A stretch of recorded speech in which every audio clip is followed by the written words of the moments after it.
Good evening, ladies and gentlemen, and welcome to the Copper Box Arena here in East London, the final game day of EuroCup Women. Group I action, London Lions will take on Rutronic Stars Keltern here at the Copper Box. Michael Hanson-Morris, Kyla Nelson with you for this evening's game. And Kyla, obviously Lions, great start, but we've got to finish the job tonight in the group. Yeah, their goal right now is to finish undefeated in this group, and I think they have a chance to do that. Last game, the Lions were really solid against Casters, I thought. Holly had a great start. I think she hit 5 threes in the first half, and then here comes Kylie Samuelson in the second half. And you can't forget Temi Fagbenley with 26 points from 11 of 13 from the field. Yeah, and there you saw the fixtures, both games in Group I being concluded tonight. And Kyle, obviously, talk about Lions 3-0, but Keltern in a really big spot. Win to get into the next round. Yeah, this is huge for them. They're coming to fight for their spot. So I'm expecting a really, really great game from them because they need this one. Indeed, Keltern will bow out despite that 2-4 record with the seeding implications, and really that's all eyes for London tonight is the seeding. Obviously everything we say is unofficial. We are not FIBA mathematicians, but we do try.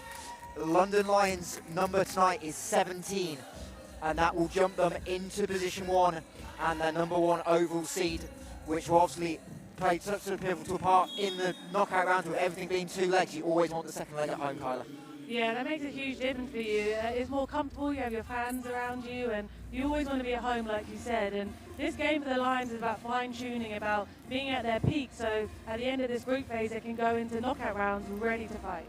Yeah, and for those of you trying to do the maths, obviously the results against the bottom place teams get thrown out. So right now, Bourges Basket from France, 4-0. They've already played all their seeding games. They're on a point if it's 110. Lions are 3-0, 94 points. And then the next nearest team is Raya, who will play tomorrow night, but they're on 46. Lions have got a 50-point lead, plus, in theory, 17 plus the win to jump in top. So now you're forcing teams like Raya, Girona, Caledonia, who've all got a chance to move to 4-0, to win by 60, 70 to knock Lions off. So Lions have done a great job putting themselves in pole position. And as we are ready to welcome the 2 teams onto the floor, obviously the visitors from Germany, Rutronic Stars Keltern, had some injury issues this year, multiple players out injured, and then you see their captain Alex Wilkie playing with a face mask. She's had that since the international break. But Kyla, this is a team that is flying domestically, 8-0, and they're 3 games clear. Yeah, I'm really excited to see if they can step up at the EuroCup level against a team like the Lions, because as you said, they've shown it domestically. Now it's about going overseas and to be able to give that performance. And there you see some of the Keltern players just on the corner of your screen injured. The big one really, point guard Mateja Tabic, 25 minutes a game, 6 points a game. And then also Linda Lotta Letteron and Olesi Mashenko, all out with long-term injuries. And in the Copper Box, we're about ready to welcome the London Lions, and huge news from last week. Kind of alluded to a little bit on the broadcast. Lions back at full strength with Megan Gustafsson and Abby Myers on the floor, and obviously we've seen Megan so far in EuroLeague. Feels like a long time ago in September, but what a boost that is to have back in the lineup. Tonight is the night. They're back. And I mean, how amazing is Coach Scheller to have those 2 a part of your roster? You've got powerhouse of Temi Fagbenley, and then you have also Megan Gustafsson. How do you guard them both? She's definitely excited to get back on the floor. She's missed it, and like you said, that EuroLeague experiences just makes her ready for this kind of competition. Yeah, and we have to card our minds back to September, the EuroLeague qualifiers. Megan Gustafsson obviously flew in 2 days before the first leg for London and still averaged 16.5 points, 7 rebounds on 67% shooting in the 2 games. Incredible, and I mean, but that's what she does. She was leading the EuroLeague in scoring when she was there last year, so she is a scorer, but she's more than that. She can lead this team in many different ways. And obviously Lions have done a terrific job to get through the group without her, but obviously now added that inside presence in. Absolutely, and we spoke about Abby Myers a little bit, and I wanted to talk about her a bit more because Lions have missed her, and it will show as their competition continues. She brings a smoothness, she has a great mid-range. You can't get any space from her because she has a great turnaround jumper. She had great experience from NCAA at Maryland. And here you can see the Rutronic Stars Keltern starting 5. So Alexandra Will, the captain, will play with a face mask, and then a very European influence, including Alex Kisserux inside, and then their leading scorer, Sarah Rumi, and then head coach, the Bosnian national team head coach, Goran Lojo. But Cara, I know you wanted to highlight Sarah straight off the top, a young player that's doing really well. Yeah, she's a young star. But before we get into the opposition, let's talk about London Lions starters right now, because really anyone can start. As you see, we've got Juicy Landon today, Kat Sitsina, great experience with Holly Winterburn. Indeed, and obviously you've got Coach Stella there, assisted by Matt Pitkin and Krumesh Patel, and obviously being able to add that depth into the lineup is so important. And now he's trying to find that balance. As you see, Megan Gustafson with a dunk in warm-ups. Now you know she's back. She's just showing off now. And here are your referees tonight. David Thomason from Iceland, Emma Perry from Ireland, and Petra Bauhu from the Czech Republic. And obviously, Kylie, I know I've got a little bit of time, we'll go back to talk about Sarah. Obviously, 20-year-old, played EuroLeague last year with Basket Landers. Yeah, she's only 2003 born, but the experience she has, she makes her a leader on this team. And it shows. She's playing over 30 minutes a game for this team in the EuroCup. She played 15 minutes a game last year in the EuroLeague. And this year she's averaging 14.6 points a game. A pretty high percentage too. She's shooting 8 threes a game. She was on fire last game for 6 from 13 from 3 with 24 points, so watch out for her tonight. Indeed, and obviously you've got to look at the inside presence as well. Samantha Cooper, Alex Kisrush, both with multiple EuroLeague experiences. But as we said, this Keltern team has had injuries. They added Kita Berman in the international break to cover for a couple of their injuries. Latvian 5'7" guard who's got some experience with the national team as well. Yeah, they're at the point where it's next woman up, right? Everyone needs to be ready to play because you just don't know what's going to happen in the sport. Unfortunately, they've had injuries, but they seem like they're here and they're going to give it their all. And then obviously we talked about it on the screen. There we see it, Abby Myers, the rookie out of Maryland, obviously experienced with Princeton, and those 9 WNBA games as well. So what a good boost is that to add. Obviously she played in pre-season, she's been out 3 months, that's just an extra body for Lions to add with talent and skill. Yeah, to put this into kind of context, the Lions won last week by 40 without Megan Gustafson and Abby Myers. And as you said, Abby Myers had a great NCAA career, averaging 14 points a game, 5 rebounds, 2.3 assists and almost 2 steals. She did everything, and that's what she brings to this team is versatility, it brings leadership, and she brings length in the guard position at just 6 foot tall. Yeah, and of course you see both teams getting ready to go to the benches. And I briefly caught up with Abby yesterday. Came in, caught up with Shoot Man, and it was like, people don't know her, and said, what do people want to know about you? And she just went, I'm here, I always work hard but have fun as well. And how nice is that someone that not worried about going into a rookie season and just here for the experience, but also chemistry with the talent she's got. Although she's a rookie, she's had the experience at a high level in the NCAA tournament against power ranked teams, so she is ready to play. And she actually had a great preseason with the team. They were undefeated in the preseason with all away games, so she's had some experience with this team. They know what she likes to play like, and she's ready to be added back into the roster. Yeah, and obviously these two teams met in Germany about a month ago, 26th of October. It was London Lions 93, Keltern 50, and it was the second quarter where the game changed, Kyla. A 31-13 run, but most of that was sparked with a 22-24 run, and we know that's how talented Lions can do. They can just impact the game so quickly. They can, and they usually do that by running fast in transition. But that starts by getting stops on the other end. Live ball turnovers, live stops for the other team allows people like Holly to run down the lane, get layups, get kick-out threes, allows them to play more freely. And I think when they're running and they're free, they're really hard to stop. And obviously Holly Winterburn, the star last week here at the Cop Box, those 20 first half points that seemed to come in a blink of an eye. Yeah, honestly, in a blink of an eye. It was 3 after 3 after 3, and she was so confident in shooting those, and as a shooter you have to be. As a young player on this team, she's a leader. She's kind of been with the Lions through this transition into EuroCup, so she has that experience that she can share with the rest of her teammates. Yeah, indeed, and obviously these two teams also met 2 years ago in EuroCup women. That was split, and Keltern actually came to London, picked up their only win in that season, 61-68. Alex Kiss-Rusk, who you'll see with ready for the jump ball, 16 points, 13 rebounds that game, and another one of our good friends, Azania Stewart, 10 point, 10 rebound, double-double. But we will move on to 2023 and the final group game. London Lions with a chance to win, and Temi Fagbenley falling asleep on the jump ball. Yeah, she wasn't ready for that one. As Keltern will start you off, and Sam Cooper, Canadian, will work inside on Winterburn, get the post here, but Carly Samuelson from the weak side comes through and knocks the ball out of bounds. Terrific help by Samuelson. Really good, and it was great that she did it without fouling. She came through across the lane pretty fast. She was able to get both hands on the ball and push it down. Yeah, not quite a block shot because the ball didn't get above the elbow, so it would just be a Carly won't get credited for that, which she'd rather like, but it's Cooper inside, good post touch, but Sincina with the rejection, and Juicy Landrum, who moves into the starting 5 over Ivana Katanic, who's not here, it doesn't look like, on the Lions bench. Will set the first offense up as they try and free Samuelson on the back door. Samuelson lays it home for 2 with a beautiful guard-to-guard screen. Lovely guard-to-guard screen, and the problem is if they go and help on Carly, then Juicy's popping out for the 3-pointer. So you can't really win in that situation. Both teams right now are looking to get the ball inside to start the game, which I love.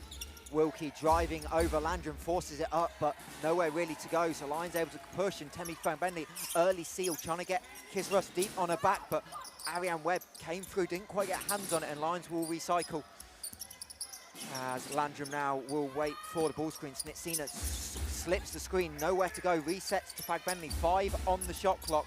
Snitsina, corner 3, up and good. I like that possession because, yes, it was a little messy and they fumbled a few times, but they took their time to find the best shot for them in that possession. And a Cat Snitsina 3 is one of the best shots you'll get. Indeed, and obviously the number 3 overall scorer in EuroCup women, as Webb tries to respond. Indeed, she does. Adrienne Webb, the second-year player who obviously spent last year with Rutronic Stars Keltern. A lot of this roster were here last season as they finished second in the domestic league, and Samuelson able to just about keep the ball out of bounds, but Webb's really grown into this season. Had a couple of big games recently domestically as Fagbenley cuts to the rim and lays it home. Lovely job by Temi Fagbenley there. She kind of looked like she was coming to set the screen, and a great slip to the basket for an easy 2. And it's something we saw a lot of from the Lions last week, those slip screens. Castor's Green did a pretty good job on the whole to defend that, but it's so hard to do time and time again. Fagbenley comes over, weak side rejection. Everything's a little soft for this Keltern team at the moment, and the Lions are showing As Fagbenley fouled underneath. Believe it's going to be on Kiss-Rusk. Indeed it is. That's her first personal, and Temi Fagbenley will head to the line for 2. And obviously, last week Temi, by her standards, very quiet week, both domestically and in Europe, but obviously coming in before that, averaging 20 a game in EuroCup, and obviously an experienced leader for this Lions team. But regardless of Temi's scoring each game, she brings so much to this team that she deserves to be on the floor all the time. She is just a professional in all senses of the way. And yes, she missed that free throw, but she'll be back on that line plenty of times in this game. Yeah, Fagbenley 74% coming into this game as Lions up 5 early on in this Group I final game. Sam Cooper left wide open, top of the 3. That's a shot she's got in her bank, and she makes no mistake. Yeah, Sam Cooper can definitely shoot that one. She averages 10 points a game, so she can score the ball. Indeed, as Winterburn snaked the ball screen, but nowhere to go. Keltern's done a pretty good job on the initial set of defenses early on, and that'll be a foul on Sarah Rumi, fighting over the screen and pushing into Fagbenley. I like this Keltern all-screen defense, though. They're not going under any screens, especially against the likes of Carly Samuelson, and I'm guessing Juicy and Holly, who can all shoot from beyond the arc.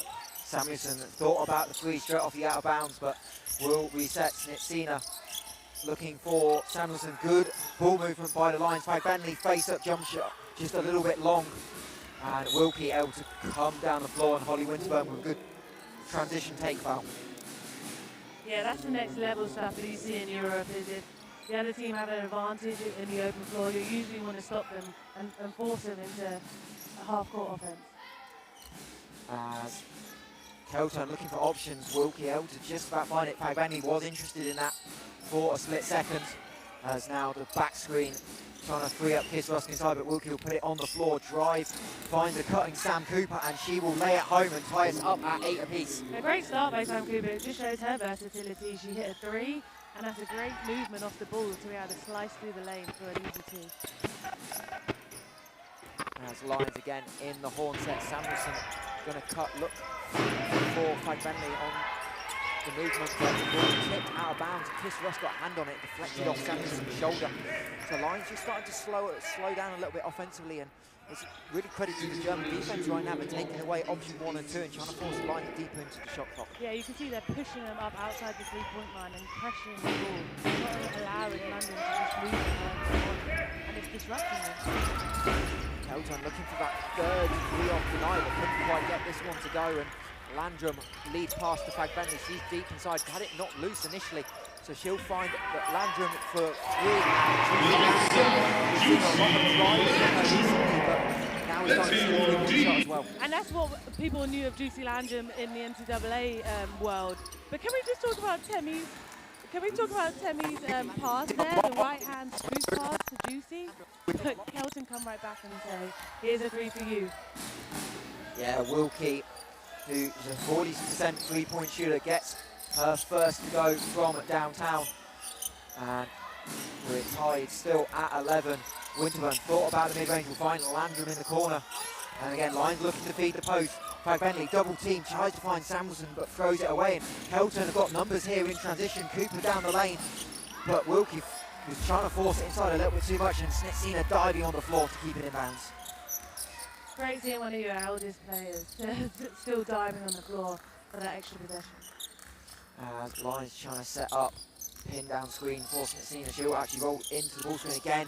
Fagbani getting a deep seal on Kiss Rusk. Weak side skip to Landrum, and she can't connect on the 3 that time. Lions first miss of the day from downtown. Sam Cooper now face up jump shot from 15 foot is good. Another one by Sam Cooper. She averages almost 7 3-pointers a game. Sure, you'll see more of that. Yeah, Cooper up to 7 points already. As Samuelson gets Wilkie on the fake. I thought there was a lot of contact in that. Referee's happy to let it go, and Samuelson says, "Doesn't matter, I'll have my 2 points anyway." What you don't realise is that's great core strength right there, to be able to absorb the bump and be able to fade and finish like that.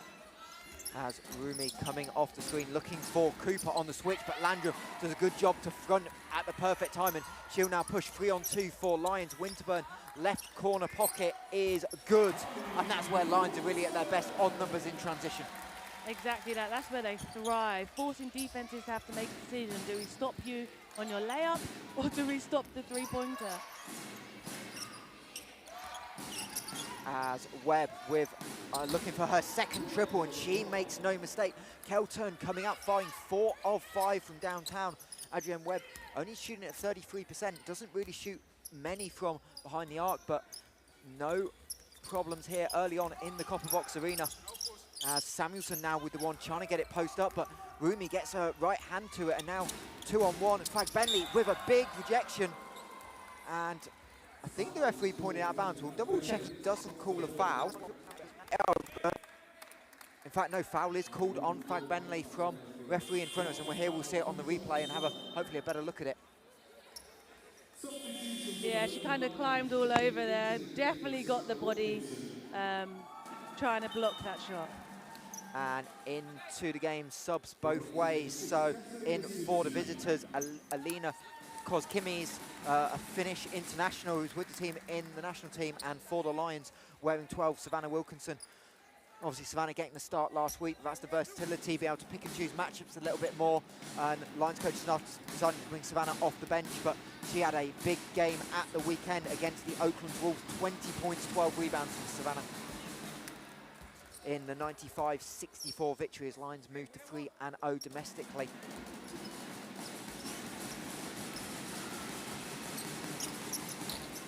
As Rooney able to convert from the line, and the visitors 2-point lead midway through this first quarter. As Fagbenley looking for options. Landrum initially rejected, but able to open up. Samuelson kind of read the screen, face-up jump shot from 8 foot, and again it's Carly Samuelson's off-ball movement.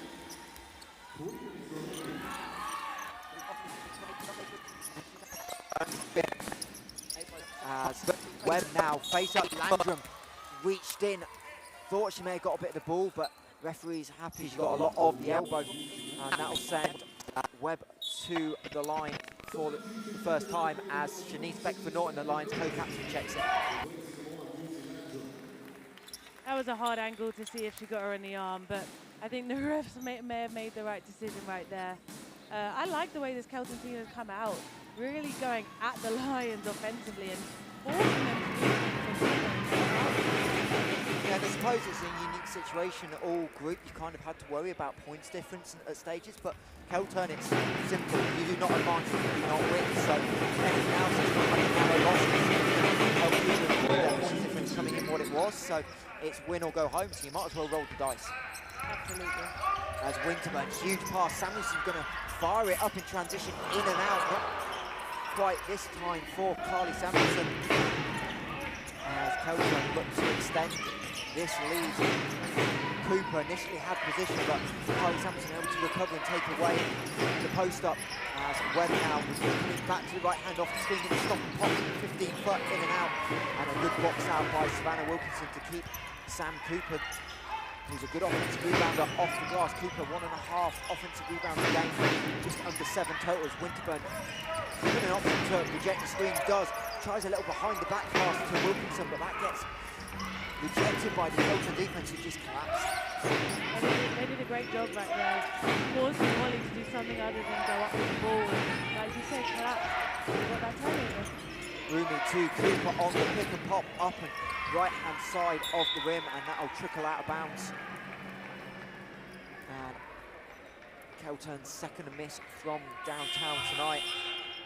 In fact, both teams really shooting it well.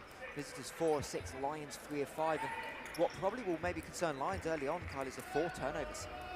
That's exactly that, and it's been in the half court when they've been trying to execute their offense. When they slow it down, sometimes they can become too intentional on what they're trying to do, whereas when they flow like this, Winterburn goes to the runner, off the handoff, in and out. Again, Lions just having a couple, not quite get that home court bounces.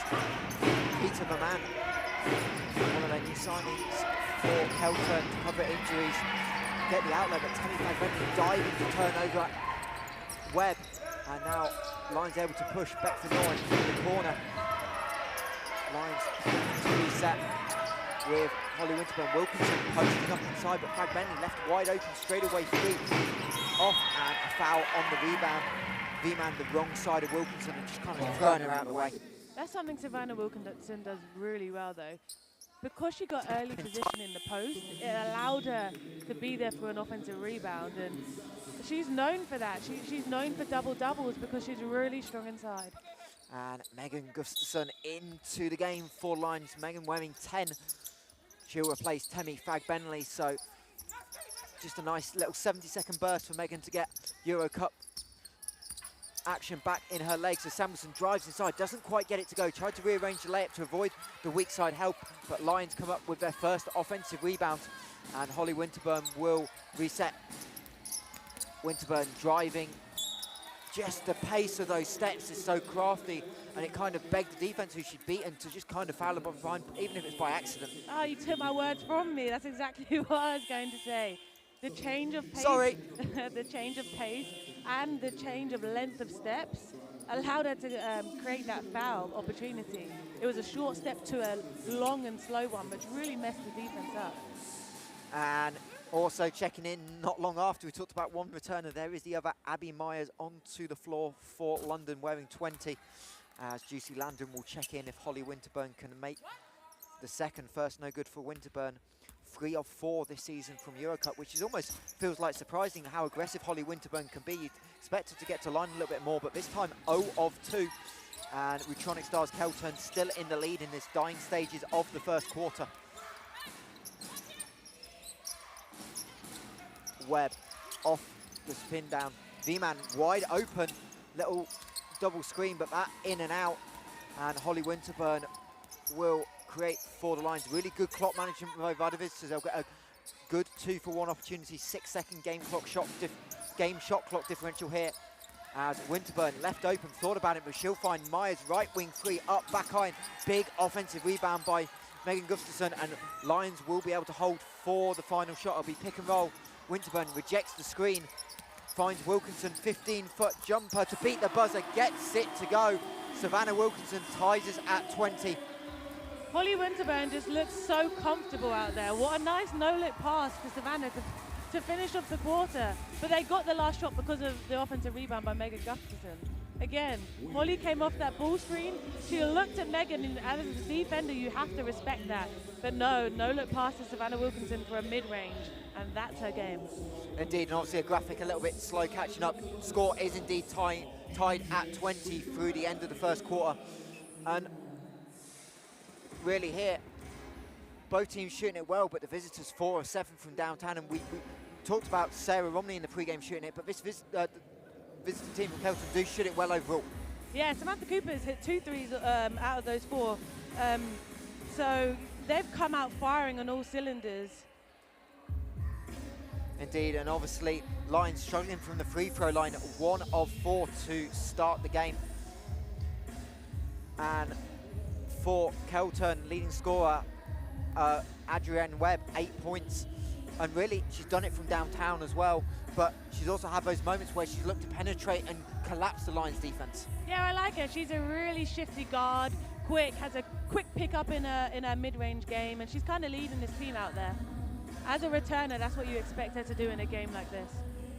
And obviously Lions haven't quite got it going from the interior necessarily early on, but how important do you think the offensive rebounds come in? Just gives you more opportunities, and the thing is with an offensive rebound, it makes the defense have to scramble, and you're more likely going to score from the second chance points. Indeed, as both teams look like they're about to head out onto the floor. For Lions, it'll be that, it looks like the group that ended the quarter, minus that sub that obviously we didn't happen at the end, so it'll be Landrum, Gustafsson, Wilkinson, Myers and Beckford Norton onto the floor. And here's Carly Samuelson, and obviously 6 points, and you think 3 field goals, and you go, that doesn't seem like normally Carly Samuelson. We've obviously talked about the 3-point shooting, but the ability to read the screens and kind of get those 15, 12-foot jump shots as well, which is what we saw early on. Yeah, and then Carly obviously knows the other team has a scouting report saying to keep her off the line, so she just adjusts and reads, and if they're pushing up on her, she's great from the 2-point field goal position. And there we are, Megan Gustafsson able to get her first points of the EuroCup women's season on the board. And again, the patience.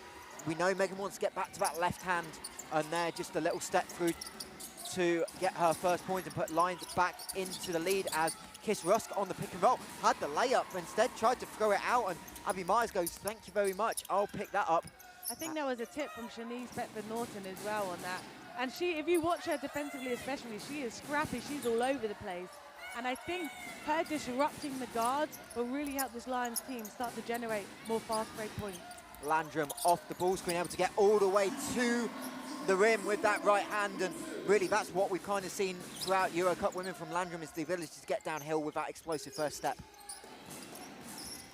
As again, Keltern looking for the pick and roll. Klug had popped, but Kiss Rusk able to reset. Now high-low action. Great help defense by Wilkinson, forces the kick out, but Kosmikis gets the wide open 3. Webb pulls it up, blocked by Wilkinson, and the ball will last to be touched by the Lions and head out of bounds. But again, the patience and the visitors. Lions double team the inside, and just the knowledge to find someone's open and find that play, and this time just couldn't connect on the 3, but a great look. Yeah, and as a coach, you love those looks, because in the long run, you will get benefits from taking these great shots. As Keltern trying to score off the second chance opportunity. Klug, the German, deep in the paint. She's going to try and go to Wilkinson. Step through, back to the left hand, and a beautiful finish just with that patience again. What I enjoyed the most was the Lions were trapping a lot in the post, so she did a little pass fake to see if anyone would come and react for the double team. No one did, so she just backed Savannah Wilkinson down slowly and did their footwork. As Megan goes 2 of 2 early on, deep 2 this time. She has got the ability to shoot the 3. Shot it at 34% in the WNBA over the summer for the Phoenix Mercury. The leading scorer last year in EuroLeague Women, as double team, this time by Lyons on Kiss Ruskin. Klug this time going, I can cut to the basket and get a layup. So another great action, and maybe Lyons just overcommitting to the post ever so slightly.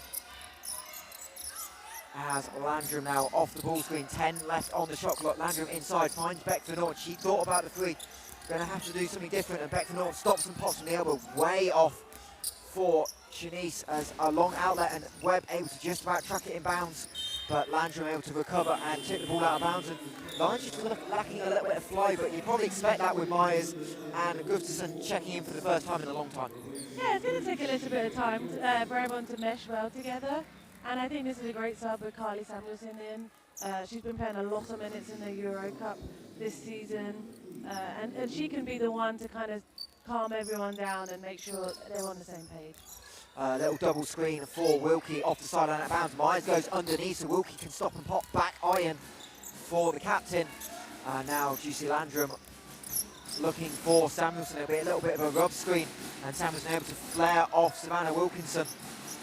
Wilkinson going to put it on the deck, but unfortunately not quite get the ball out of her hands before she moved both feet, and she'll be called for the travel and the 5th turnover for the Lions.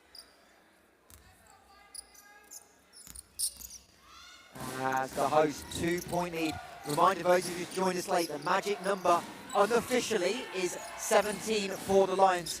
We are fairly confident we've got the math right. Obviously we need to wait for the verification of feed, but that will happen tomorrow night after all group games are complete, because Kimmy's able to try and get the offensive rebound, but it looks like she batted it out of bounds. At least the referee said so. I don't think the coaching staff of Keltern agreed with that one. I just want to say, I think Carly Samuelson's an underrated defender. What a great job in the post to keep her body and keep her stance and not be moved on that post up. And there it is again, Samuelson curling off the screen. This time couldn't quite get it to go. Another ability for Carly is that 15 footers we saw in the first quarter. And a little bit of a scoreless drought both ways, as Lions still leading by 2. Wilkie tries to end the streak but doesn't get it to go, and Abby Myers pushed out of bounds by Klug. That's a good, Klug maybe have been a bit too aggressive on that, but I like the intention. I like that she's trying to go for those offensive rebounds to give her team some second chance points, but a little push in the back will get called in this game. Especially when you push them on that bounce. Yes. But I'll say it's interesting because Joanna Klug, with some injuries and stuff, she's only been playing 7 minutes a game domestically. But in EuroCup women with injuries and other things that kind of transpired and maybe need for a little bit more size, she's averaging just under 10.5 minutes a game on the floor. As again, Lions in the pick and roll, and this time Landrum left wide open. I feel like it's deja vu. Did we just see that play? What a great job by Juicy just to take what the defense is giving her, and off that ball screen, it is a right-handed layup. As V-Man deep in the lane, and Abby Myers thought she'd again got a pretty good piece of the ball, but referees calling contact on the arm, so that will send the Estonian to the line, as Holly Winterburn will check back in for the Lions, replacing Myers, and here again we'll have another chance to see the foul.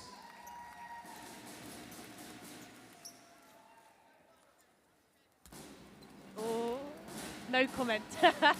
No. You're not allowed, that's your job. A tough one for Abby Myers there, but there's definitely an argument that she didn't just get the ball, there was body involved.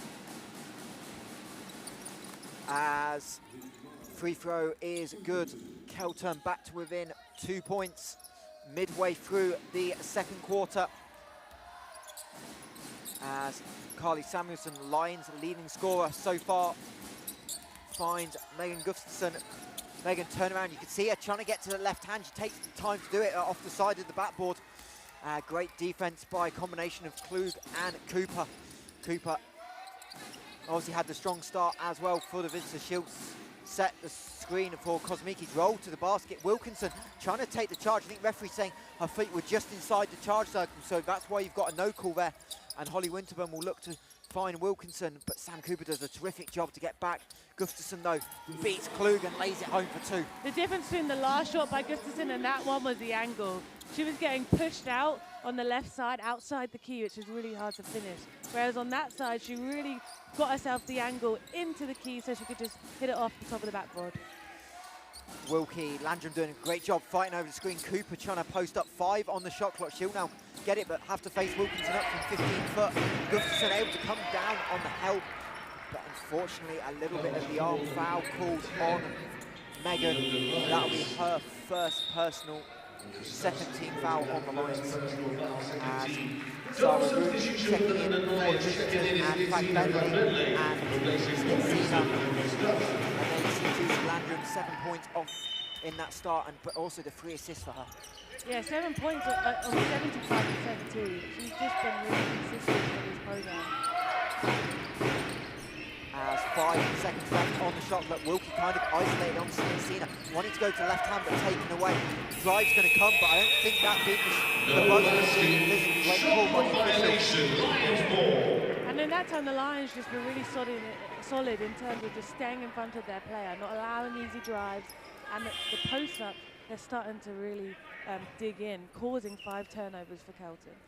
And unfortunately, this is EuroCup women, not EuroCup men, as head coach for Keltern, Lauren Lojo, obviously with the international signal for ILS, sadly not available.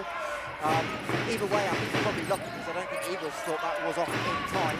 As Snitsina on the pop, a little bit long this time, and Wilkie able to collect the defensive rebound. Keltern did a lot better job in the second quarter of tidying up the defensive glass, and this time nearly coming at the offensive rebound.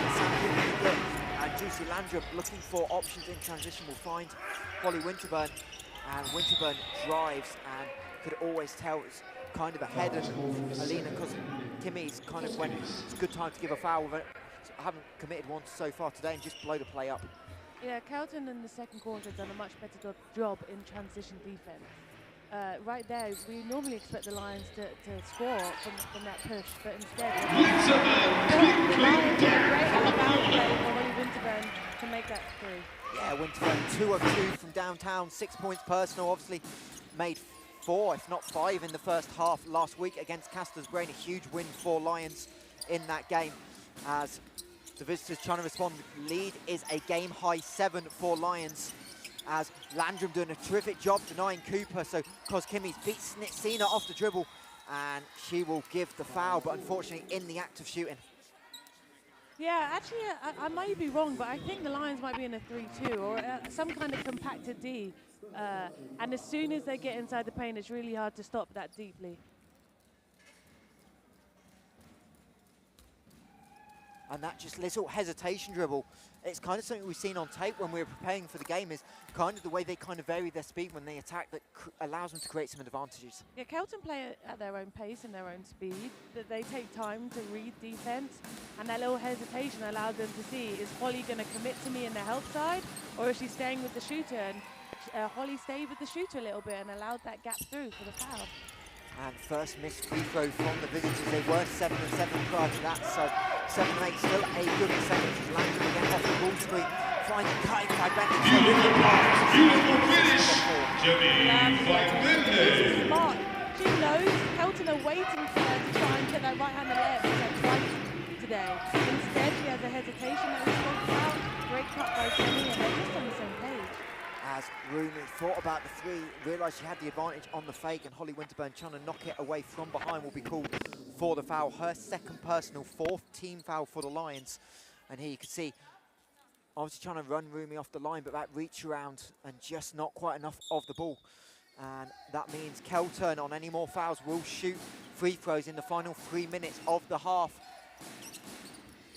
As Koskimi's again, looking for Wilkie off that double screen. She'll be able to turn the corner, stop and pop. And Snitsina just jumping into the landing space. And nowadays, that's an automatic easy whistle for the officials. As Coach Stella calls timeout. I thought Wilk did a really good job of lulling Snitsina to sleep there. She kind of had a slow dribble and then a quick pick up for that shot. And Snitsina was a little late on reacting. And that, like you said, that's always going to be a foul in the referee's eyes. Yeah, and the first timeout of the game, so 2:53 left on the game clock in this first half. Lions leading by 8. And Kyle, obviously, is where the big difference in this half is probably Lions defensively. The field goal percentage for Keltern dropping rapidly, now down 8 of 22, which is 36%. Yeah, everything slowed down a little bit on the offensive end for both sides, but the Lions have done a bit more of a better job of staying relentless on the defensive end and getting stops. And as you can see, on the other end, the Lions offense, they've generated 12 assists, which shows they're moving the ball and trying to create the best shot for themselves. Indeed, and obviously assists help, but what you also want to do is keep turnovers low, and just one second quarter turnover for the Lions, having had 4 in the opening stanza, as both teams about ready to go out. But definitely good job with Lions as well tonight. A lot bigger crowd than we saw last week, and obviously the one thing that all crowds like is free t-shirts, but unfortunately the crowd all the way over there, so we've got no hope. We have the best view of the game though, so we can't complain. Indeed, as both teams heading onto the floor, it'll be free throws for Alexander Wilkie coming out. She's 18 of 19 this season in EuroCup. And she'll have a chance to add 2 more to the tally, and we'll have a quick chance to look at games elsewhere. It's a busy night in EuroCup. Me and Kylie were both watching games go down the stretch before we went on air. TTT Riga, another undefeated team, held on down the stretch tonight to win by 2. As no commentators cursed this week so far. Luckily, I was staying silent because I was worried after that 18 of 19 comment. So I'm glad that Wilt just showed her poise and what she does best, and that's make things go. And that gap down to 2 possessions, 6-point ball game. We'll see what Lions have got in the timeout. Looks like a little pin down for Temi to be able to sprint into the ball screen. The Landrum-Fagbenley's ball screen, something we've seen a lot of, but this time Landrum was looking for the call as Wilkie, lefty, able to get it up. Sorry, Rumi's the lefty, not Wilkie, my apologies. But this time can't connect, and now Samuelson will get the kick ahead in transition. Little hesitation dribble behind the back move. Carly Samuelson gets the contact, but can't quite get the finish. Kylie Samuelson needs more credit off of the dribble, because she's really smart, she's extremely skilled, and that behind the back wraparound with 2 defenders around her who also get the foul at the rim. Incredible job by her, just shows her versatility. Indeed, and obviously as you expect from a terrific shooter like Carly Samuelson, is very good at the free throw line as well. 94% in the WNBA for the LA Sparks this year, 85% now for the Lions this season in EuroCup as well. And when you're almost 43% from the 3 in the WNBA and EuroCup, players have to come up and pressure you, which allows Carly to drive by them and create finishes like that. As Holly Winterburn taking a break on 2 personal fouls. Myers back into the game, and Lions showing a little bit of press. Keltern well out of it, and Lions able to match up and get back in the half court. But the press was something they used in Keltern to some success. As Wilkie now 4 on the shot clock. Kiss Russ gets Fagbenley in the air, low shot clock, can't get it to go. Looked like the ball just clipped the front of the iron, so offensive rebound and a shot clock reset for the visitors. As Cos Kimmy's looking inside, but Snitsina doing a great job to deny Cooper. 3 now on the shot clock. Wilkie driving, stop and pops, and Snitsina nearly gave away the foul. She did a great job, just about stop in time on the pull-up. And Lions able to go ahead in transition. Samuelson tries to feed it inside to Fagbenley, but the pass broken up by the visitors, and it'll be their chance to push in transition. Rooney wide open for the first time tonight from downtown, but Cos Kimmy's able to keep it alive, finds Rooney, and again, the leading scorer for the visitors just can't quite convert. She won't miss too many of those, or the 3 or the layup, when she's wide open like that. 0 of 4 on the day now, Forden leading scorer for Rutronic Stars Keltern at 14.5 points a game. As Fagbenley, deep catch, great skip pass. Abby Myers wide open, string music. Lovely to see Abby Myers on the floor for this Lions team, and seeing Temi hook her up like that is even better. And Coach Stella Conyers obviously seals something on the scout, screaming out some instructions. Wilkie wide open after setting the screen to the post up. Landrum, Lions almost triple teaming the post. Wilkie straight away 3 is good. And timeout Lions. Yeah, if you're the Lions and you want to be that disruptive and double, you have to be able to get out the shooters much faster, especially the way this team had started the game. We spoke about them being 4 for 7 from the 3 in the first quarter, so you know they found a rhythm already. It's just that battle of picking and choosing your moments of where to double and when to stay close to your shooter. Indeed, and obviously 37.3 seconds to go. Probably it'd be aggressive to go 2 for 1 here, but it's not out of the question.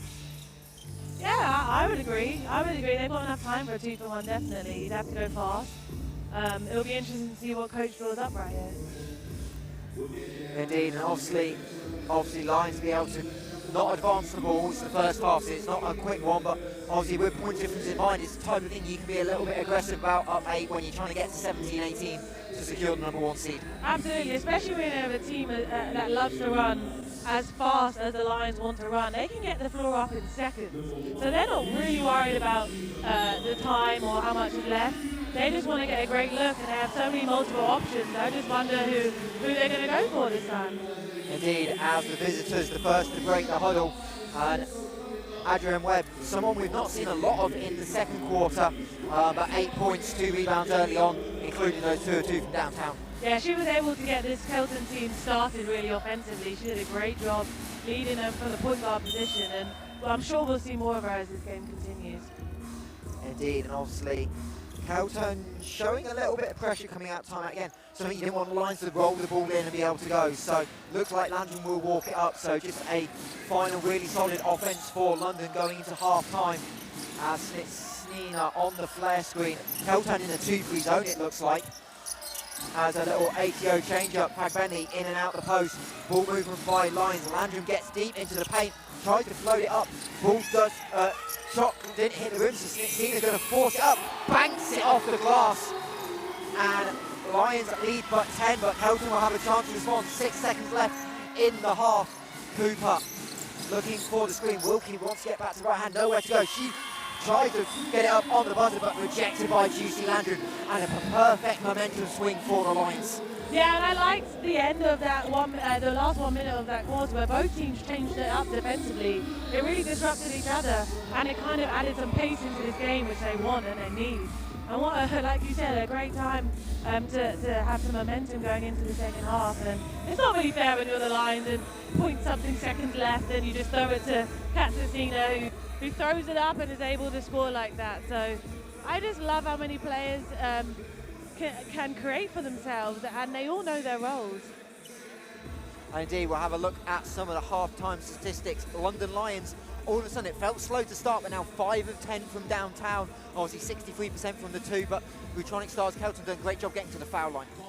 Yeah, they are, and they kind of slowed down a little bit at the second quarter, but again, it's quite similar. The Lions are up in assists, and they slowed down their turnovers, which is great. And it's great to see such a spread and even scoring from both teams, really. Indeed, London Lions winning tying the opening quarter with 20 apiece, but Lions 22-12 second quarter and got really her back defensive efforts making it going into the half. Yeah, and they did that with multiple players on the team. Coach Stella was able to bring in we've seen a lot of Abby Myers, Ben Gustafson together, who haven't played in the EuroCup yet, and everyone had a piece of it. As you see, Carly Samuelson there, a great little pull-up after a bump.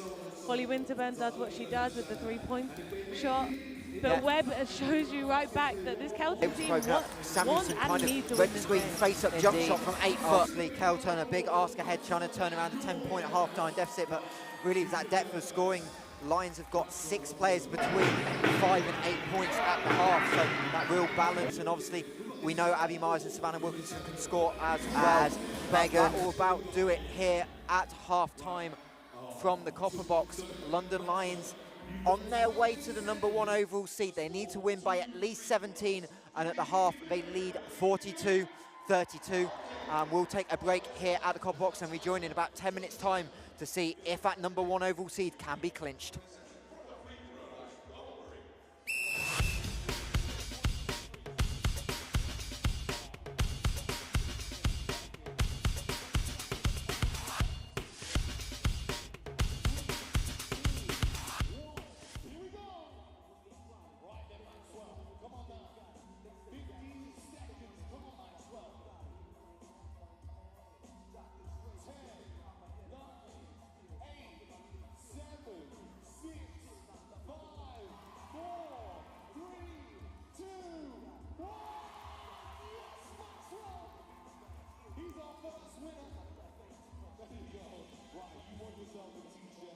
Congratulations, Maxwell is a winner. Right, Norm, your chance to get this done. You need a lucky roll here, Norm. Right, let's see what we got. Bouncing around, bouncing around, bouncing around. Oh, six baskets in 60 seconds. 6 baskets, 60 seconds. You've got a whole minute. Don't worry, Norm. Who thinks you can do it? Make some noise for Norm, everybody. She needs your help. Come on now. Let's get that over there.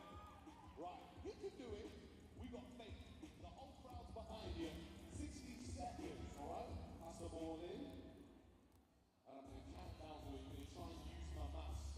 When that clock gets to, when it starts at 11, then we'll go till we've got 10 on the clock, all right? So 5, 4, 3, 2, 1. Here we go. Let's go, Norm.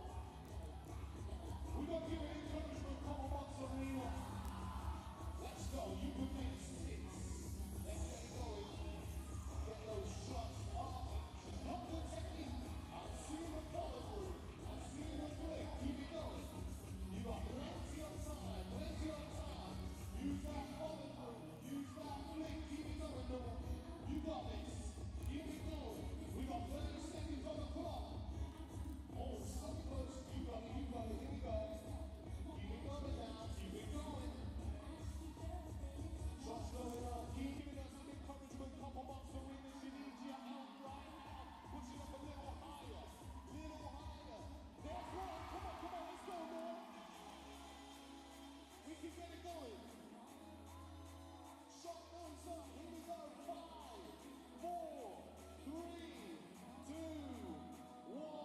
And that is time. Oh. Everyone give a big round of applause for Norm. Right, listen. I'm a nice guy, and we've got lots of t-shirts. Do you think Norm deserves a t-shirt, everybody? Think she deserves a t-shirt?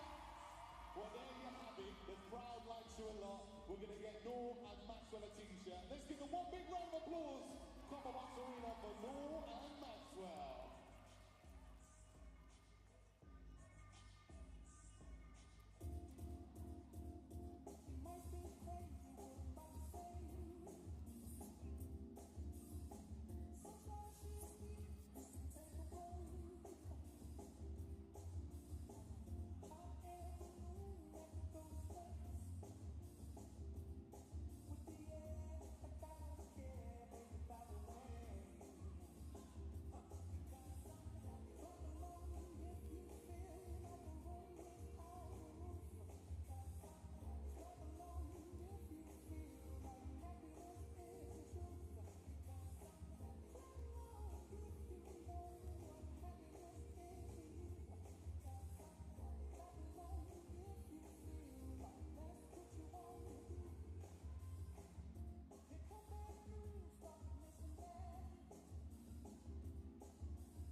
And good evening and welcome back to the Copper Box Arena Group I game, round number 6, the final one of the group stage. London Lions 42, Rutronic Stars Keltern 32 at the halftime break.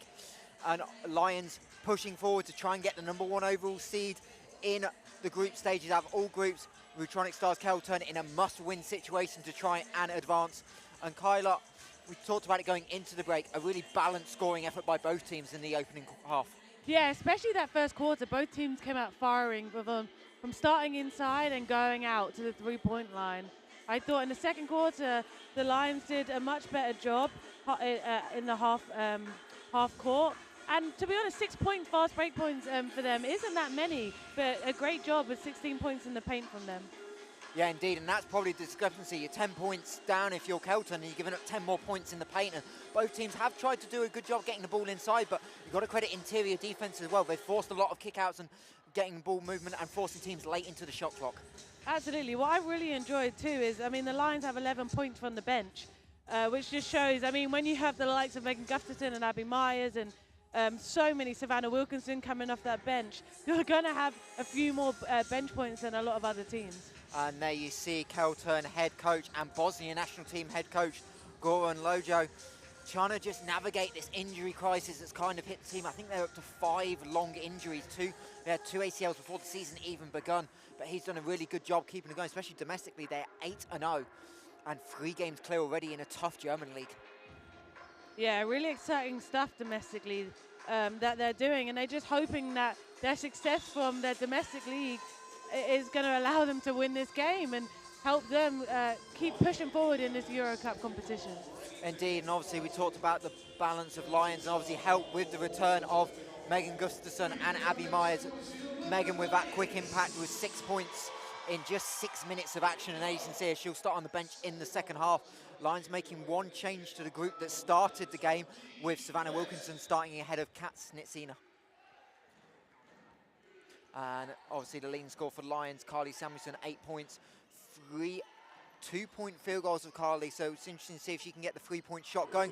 But the one person that can straight off the back is Sarah Rumi, who was 0 of 4 in the first half. The leading score for the visitors gets herself going with the first possession. She averages 8 3-point shots a game, so she's going to get them up, and she is going to make some. She plays a lot for them, and she is expected to score. Samuelson and Webb super physical in the post, and they're going to ping Samuelson for the offensive foul. Has Webb done some acting, do you think?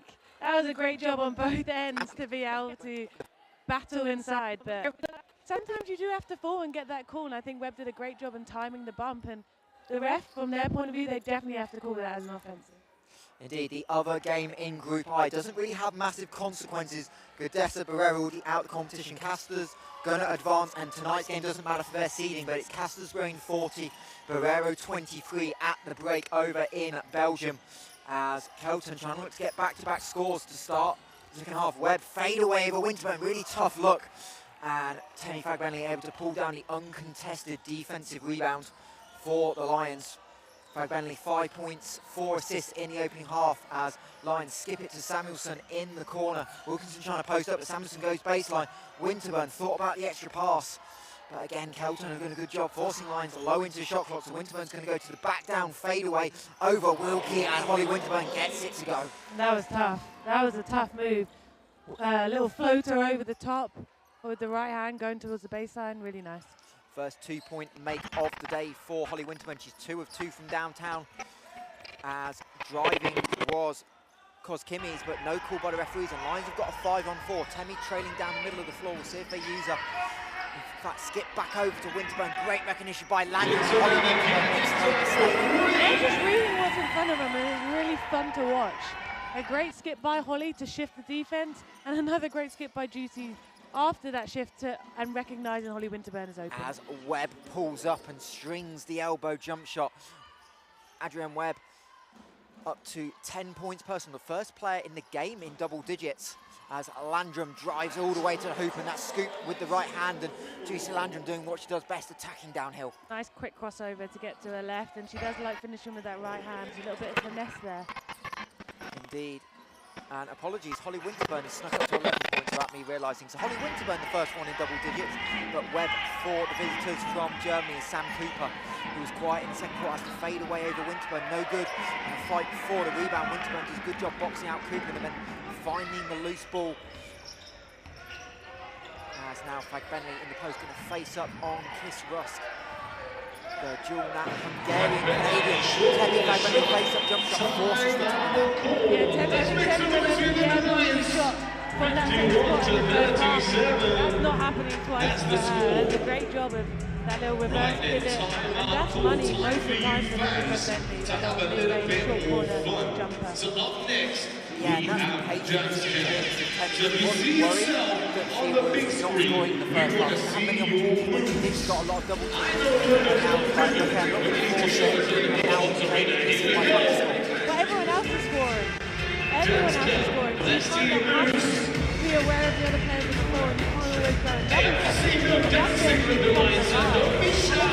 And the thing about her jump shot is she's tall anyway. She's really high score. And it's impossible to take her finger on. She's the rim from there too. That's what that is.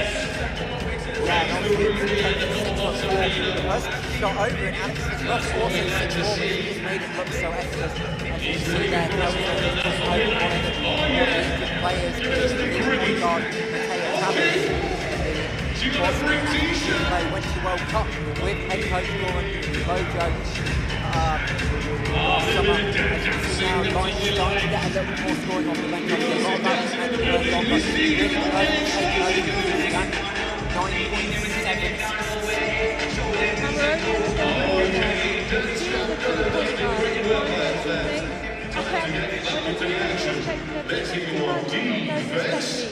And does her thing both from mid-range, 3-point line, and around the rim. As Keltern gets back underway, trailing by 14, Cooper's going to line up with 3, and Teddy Fagbenley just dropped it to help a little bit too much and got punished. Especially when Cooper's been playing really well in this game, you've got to know where she is. This team are coming out fighting for this last spot in the EuroCup. Yeah, Sam Cooper's second triple of the day. She's up to 10 points personal. As Landrum again looking to go downhill, lot of contact, and Webb puts a hand up, admitting the foul, but coach not happy, maybe with a little bit of theatrics, but Webb kind of one of those you kind of jump into, and you're always going to get the call. Especially when the likes of Juicy are going towards the basket so hard, and there's been a couple bumps on the way. That's a great job by Juicy to be able to get a position right by the rim and get a shot up, so the refs have to call that foul, so she's on the line for 2. First all spring by Landrum, 8 of 11 on the season in EuroCup last year. Shot 79% in Turkey for Kasaray, obviously graduate of Baylor. Where she won't be conceding just a little bit of a friendly roll, but that drops Landrum on to 11 points as she approaches that double-double. Webb off the double screen, another double screen coming for Rooney. Wilkinson forces her off the line into the mid-range jump shot, doesn't quite go, but Sam Cooper offensive rebound, trying to get it up, but I was going to say jump ball, but referee says Samuelson got too much arm as well as the ball. Indeed, it is on Carly, her second personal, second team foul. Yeah, the refs have been very consistent inside that paint with touches and bumps. They're calling it on both ends of the floor. I thought that was an initial great switch by Savannah Wilkinson, but what that switch causes is a mismatch inside. So any offensive rebounds or anything inside, Cooper is going to win that matchup against Holly Winterburn. And she's able to convert. Sam Cooper, 17 of 21 going in, shot 79% last year in Hungary. A real veteran who's gone around multiple stops in the world, including Sweden. And she left as assistant coach for Lions, Krimesh Patel, joined Wetterberg and Sparks in the Swedish SBL Damas. Fagbenley with the follow as Landrum was looking for a foul, and Teddy Fagbenley starting to cook in the second half, up to 9 points personal for the captain as Wilkie back iron on the 3. And now Lions able to go in transition. Fagbenley gets the seal on Kiss Russ, going to face up, goes, I thought, for the reverse layup, but skips it to Samuelson. And now Holly Winterburn will settle it down. Wilkie goes under the screen, fight for the rebound, and Fagbenley knocks it out of bounds, but good recognition by Winterburn. Real first time the defense has gone under, and she had the recognition to stop and pop. Especially she's just hit one in this third quarter. She's got to shoot that shot when they go under. You're right, exactly. Back of the rim that time. I won't be surprised that she'll get another one and she'll feel that rhythm again.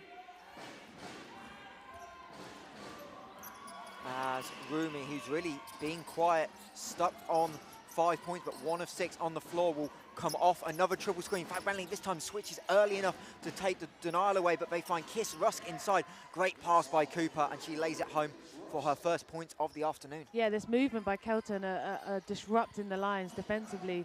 They're coming off staggers, double screens, sprinting off of them, causing the lines to switch. Holly. And an inside advantage. I thought we had another inside advantage right there for the Lions.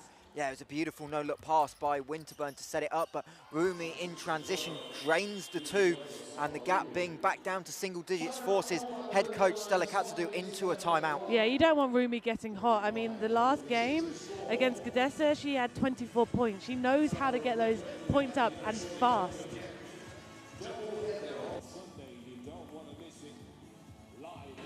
As, yeah, obviously, if you're Lions now, it's all coming back down to now you need to lock back in on the defensive end. You gave them 12 points in the second quarter, and we're not even, well, we're just about midway through. You're giving up 16 in the third. It's coming from the inside. The switches are causing mismatches for Keltons that are benefiting from getting deep seals inside the lane. Again, from that, and then Rumi gets hot from the outside. So the Lions just need to start disrupting this Kelton team a little bit more so they can get live stops and start to run again.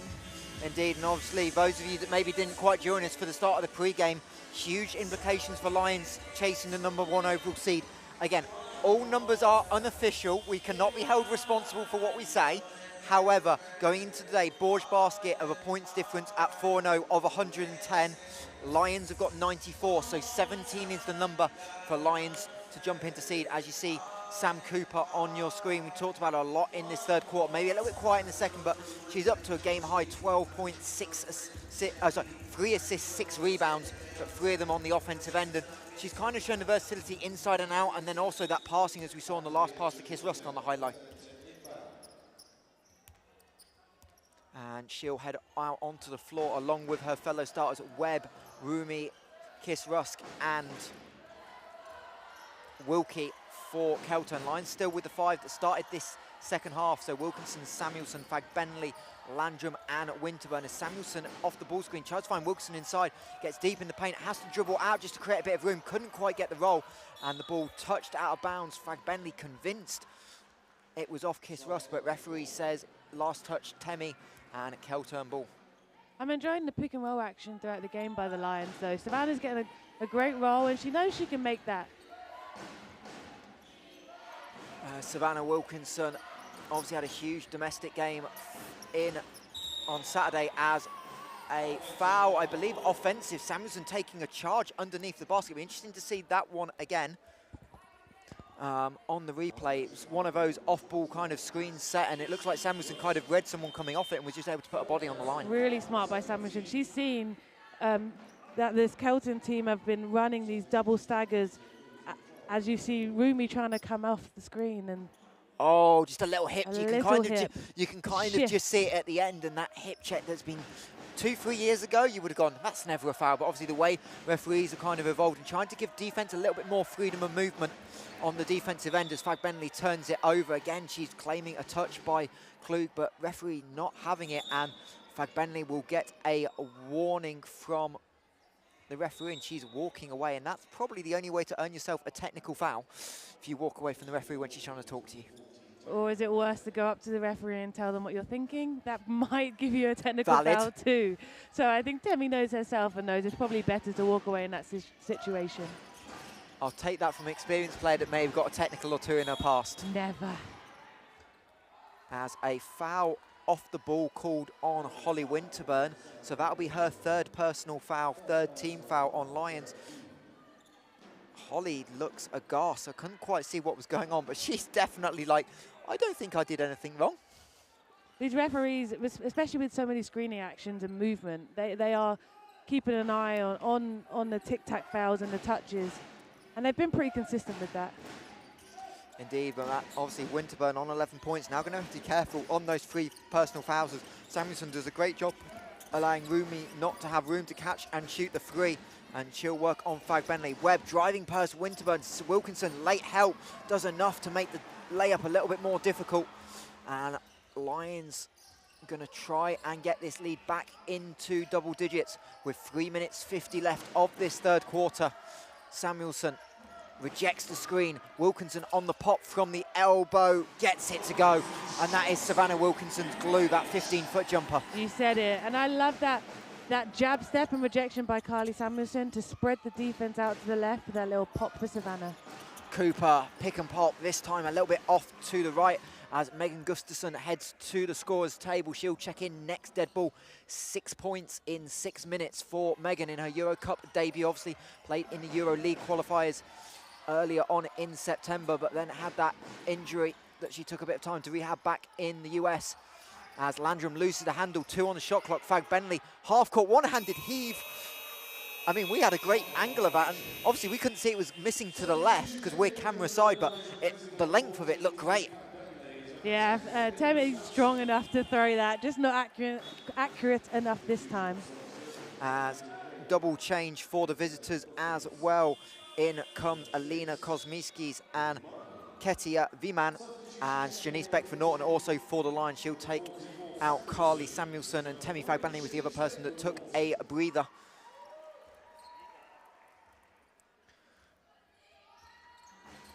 Reminder, Keltern rolling with just 8 players due to injuries. They're a little short-handed, but have put up a great fight here in London against a London team that's only lost 1 game all season. That was early on in September. Webb strings the 3, and she continues a hot shooting from downtown. She's now 3 of 3 on the day. 13 points personal for the American in her second year with the club.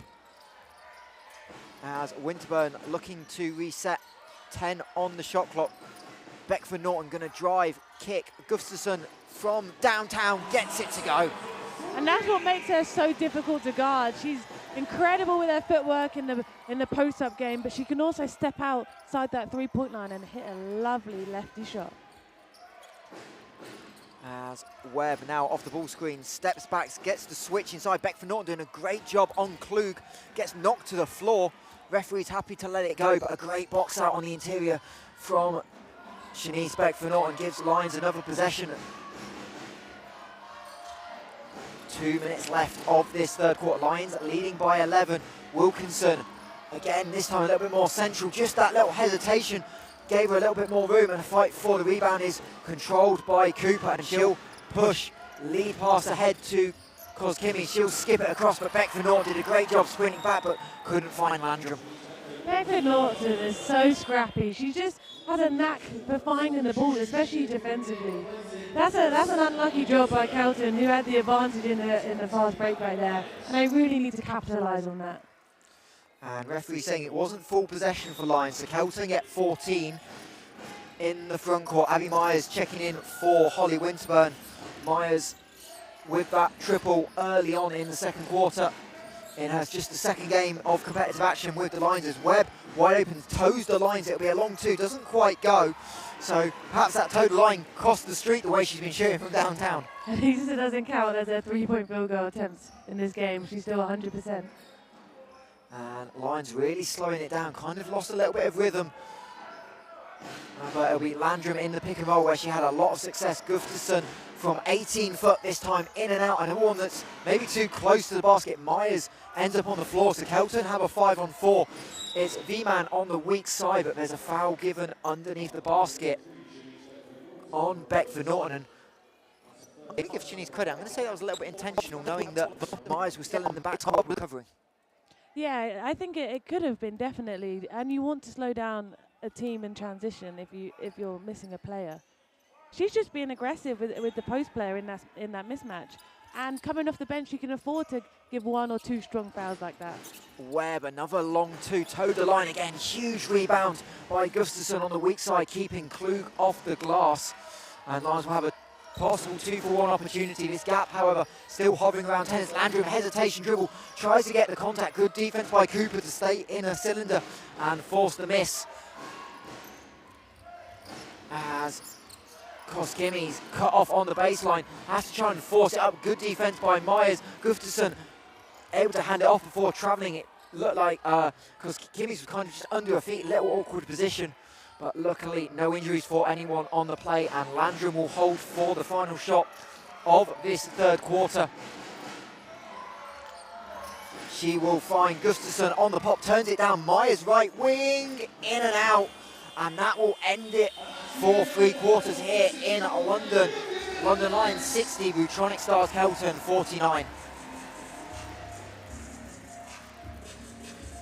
And Lions winning that third quarter by 1 point. And for a team that went to Germany and won by 40, it's a very different leg compared to what we saw 4 weeks ago, Kyla. But for this Keltern team, there's everything to play for. This is it.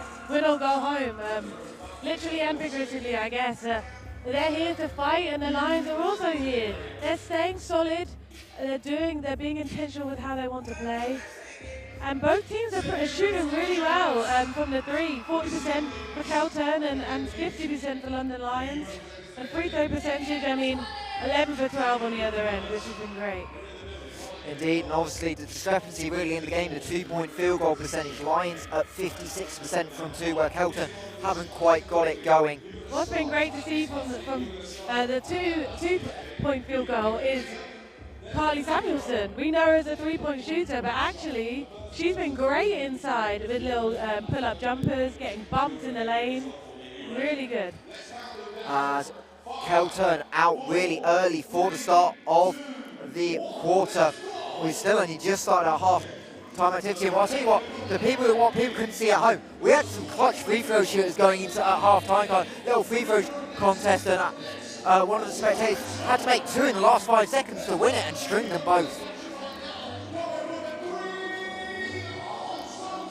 As the activity is still going.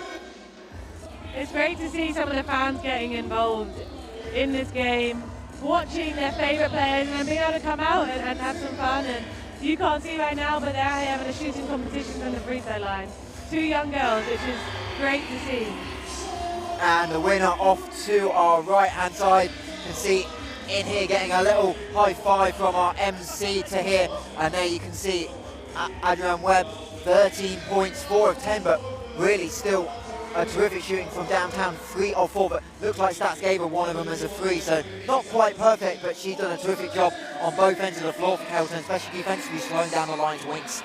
I really enjoyed watching Webb play today, actually. She seems like being a returner. I think it helps knowing the system, knowing this team. She seems comfortable out here, and she's fighting for everything to stay in this EuroCup competition. And we are underway in the fourth quarter.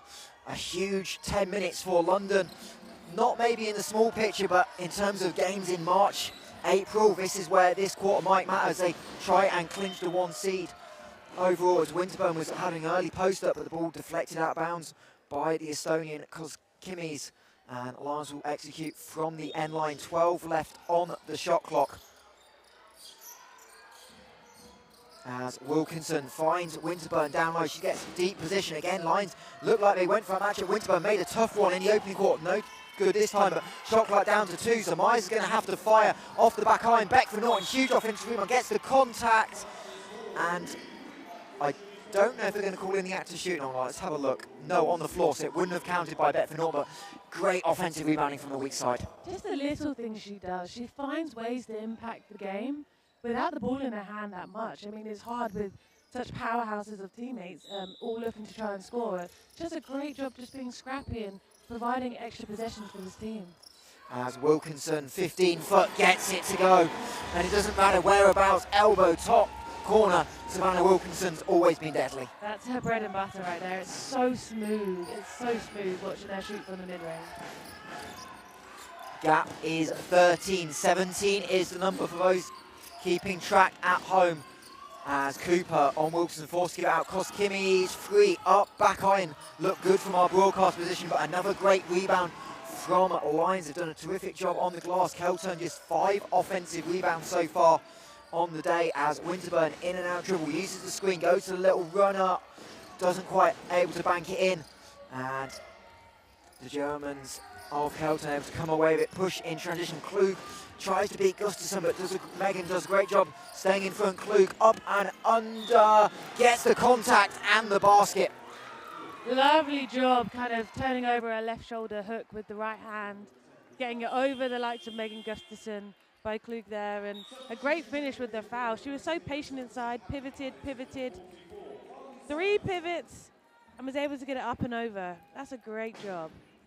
I mean, we both like post play anyway, but where's Azania Stewart when he needed to break that one down? I know, Queensy would have loved to see that. And looks like someone from Lions stepped in early, so Klug will get another chance at the free throw line. She is 3 of 5 on the season in EuroCup, but that one definitely did not help her going back. That is what we call an airball. Yeah, that was an airball. I think Keltern are arguing that the Lions stepped in again a little early, but the call... Well, doesn't matter when there's no rebound because you airballed a free throw. Exactly. And, I believe that was, we had some make your free throws from the crowd. Good job, I believe, as Samuelson not to the floor. Oh, in fact, I'll tell you who it is. It's Barking Academy Juniors. So I wonder if that's one that if you ever go to Barking, you'll hear if you miss a free throw if you're the opposition team. Barking, obviously, with a huge win in NBL action at the weekend. Lions operations manager Rashay Walton making 3 of 3 from the line, down 1 with 0.5 seconds left to win the game for the Barking Academy over the Brent Bulls in a London derby. As Holly Winterburn now resets 7 on the shot clock. Skip pass to Beckford Norton. She stepped out of bounds. Referee missed it, quite frankly.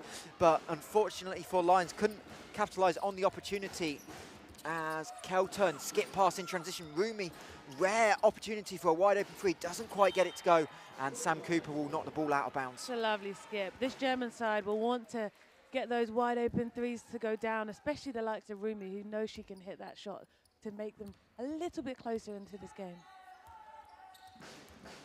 As, again, it's been a kind of, almost feels like a bit of a tense night in Copperbox, despite obviously Lions qualifying.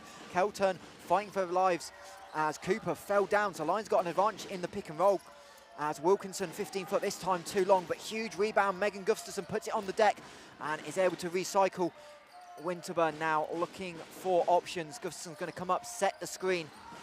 5 on the shot clock. Winterburn isolation on the mismatch. Tries to fire it up, doesn't go. Wilkinson, huge one-handed rebound. But again, the putback not quite there. Lions looking for contact. Referee's happy to let it go. And now the visitors will reset. As Koskimi's cut off by Winterburn on the baseline. Great job by Holly Winterburn fighting. And V-Man's going to have to fire up a long-range 3, back iron, and a great defensive possession by the Lions. Yeah, it was really great, and I like how they just settled this possession down and want to execute something great. As Winterburn deep in the paint finds a cutting Gustafsson. She doesn't get it to go, but another offensive rebound. Gets the contact and the foul. And Megan Gustafsson happy with that one. Relentless, and I just love the excitement from her. I know it's great to be back on that floor for Megan Gustafsson, and I mean she's used to doing this. Last year in the EuroLeague, leading scorer, averaged 22.6 points a game, and almost a double-double with 9.4 rebounds. I think sometimes she misses on purpose just to get those stats up a little bit. I'll let you be the one that tell her that. I will not. I'm okay, actually. Unfortunately, free throw no good for Megan. 81% last season in WNBA. I suppose technically this season. Obviously summer with the Phoenix Mercury. As the lead is 13 as Beckford Norton on Rumi. Nowhere to go. 5 again on the shot clock. Lions forcing the ball deep in the shot clock. Time and time again. Wilkie almost with a Hail Mary 3 from 35 foot, almost out. That's way beyond NBA range. But Lions again seem to have found that defensive rhythm. Now can they capitalise on the offensive end? As Snitsina looking for options, gets the flare screen. Now she'll wait for Gustafsson, who slips to the basket. Wilkie on the rotation, but a little bit late. And now Megan Gustafsson is really rolling. She is, and this Lions team has been rolling with the pick and roll all game. If it's not a pick and pop, it's a pick and roll. And if it's neither of those, it's because they're slipping early to the basket for an easy 2. Samuelsson guarding Klug in the post. Gustafsson on the reach, and Samuelsson does a pretty good job, but unfortunately just a little bit too undersized as the German big able to lay it home for two. First points in a feels like forever for the visitors. Just in fact their fourth point of the fourth quarter. As again, pick and roll, Gustafsson, left-handed hook is good. It's unstoppable for the Lions because they have a double threat in that pick and roll. They have players coming off that can score on all three levels, and they have post players setting great screens and making reads from that. Kiss Rusk fade away over Gustafsson. Anything you can do, I can do as well. Alex Kiss Rusk, second field goal of the game. I am loving this inside battle right now. As the lead back and forward. Lions currently need another 4 points in 5 minutes as Samuelsson. Again, Koskimi's doing a great job in physical. Samuelsson behind the back. Dump off past Gustafsson. Koskimi's apparently legal defense, but Gustafsson puts it back the second time. And Megan Gustafsson is just saying, I am going to will us to this #1 seed. She's up to 15 points, 9 rebounds, and make that 10 on the day. Double-double, Megan Gustafsson. I just love how unfazed she is. She gets bumped on that first shot. She gets her own rebound and takes the time to shoot that little mid-range. And she's so strong and solid in that post position. She understands angles, and she sets screens like that. And that one freed up Snee, but she couldn't quite get it to go. As we're into the final 4.5 minutes here at the Copper Box Arena. Group I, game round 6. Koskimi's way off to the right. She knew it. Goes chasing after the rebound, but the ball trickles out of bounds as Holly Winterburn will check in. Reminder, Keltern need to really pull off a miracle now. They have to win the game to have any chance to advance. They came in with a point difference of -77. It was the second worst of all third place teams. And 4 teams that finished third in groups do miss out on the qualifications. It looks like for the third straight year, this team will not make it out of the group stage. As Landrum trying to blow by Wilkie, but Wilkie does a great job getting in front. Gustafsson thought about the three, but thinks they can get a better shot, so they'll reset. Winterburn gets the step back three on the switch over Kiss Rusk, in and out, and a great box out by Rumi to keep Carly Samuelsson off the glass. As Webb will go to the scorer's table to check in at the next whistle. Kiss Rusk, 10 on the shot clock. Klug and Gustafsson, 2 posts going at it. Goes to the little turnaround jump shot, and Joanna Klug, who does not play much domestically, 10 points on 5 of 5 shooting off the bench. She's just stepped up for her team, and the inside game has been working for this German side all the time, all game long, really. So I love that they keep going into her and allowing her for that one-on-one. As Landrum knocked to the floor, referees no call. Juicy Landrum wanting the trip, and Samuelsson using a foul to blow up the transition. That's her 3rd personal, 2nd team foul. And Megan Gustafsson will take a breather. Temi Fagbenley checking back in, and Webb will replace Koskimi's for Keltern. And a big 3:14 to go. Obviously, Lions, even if they don't pull it off, they will not be happy with a #2 seed overall. And the only real disadvantage you'll know is late in the competition, potentially in the final, it means you don't get the second leg at the Copper Box. All EuroCup women's knockout games are over 2 legs, all the way up into and including the final. As Kiss Rusk drains the 2. And Keltern all of a sudden have found the offensive spark. Yeah, their post players have stepped up big time in this 2nd quarter. And going back, of course, they'd be okay with 2nd spot, but I think this Lions team has really high standards and expectations for themselves, and they believe they're a 1st spot kind of team. Samuelsson again, that pick and roll that's been really dangerous this time. Carly Samuelsson in it and distributing to Fagbenley. She gets up to 13 points personal. As Winterburn jumped the gap. I don't think that hit anyone. Indeed, it split about 3 people. I don't know how anyone didn't get a touch on it, but Lions will get possession with 2:20 left on the clock. And you could almost see it. I know Tahir, who's on the mic and the PA here tonight, has mentioned to the crowd what the number is, but kind of feels like this is the moment you need to remind them because the crowd has just dropped off a little bit. But a lot to play with 2 minutes 20 left in this game. Samuelsson on the goal. finds Snitsina. She gets a good look at the free back iron, but bats it out, and Lions will get a second chance opportunity once again. Offensive rebound, number 12 for London on the day. They've converted for 12 points so far. Landrum, again, looking for foul. Referee happy with it, and a technical foul on Juicy Landrum for the protest. Yeah, that's an unfortunate one, especially when you kind of have a goal of points you want to reach.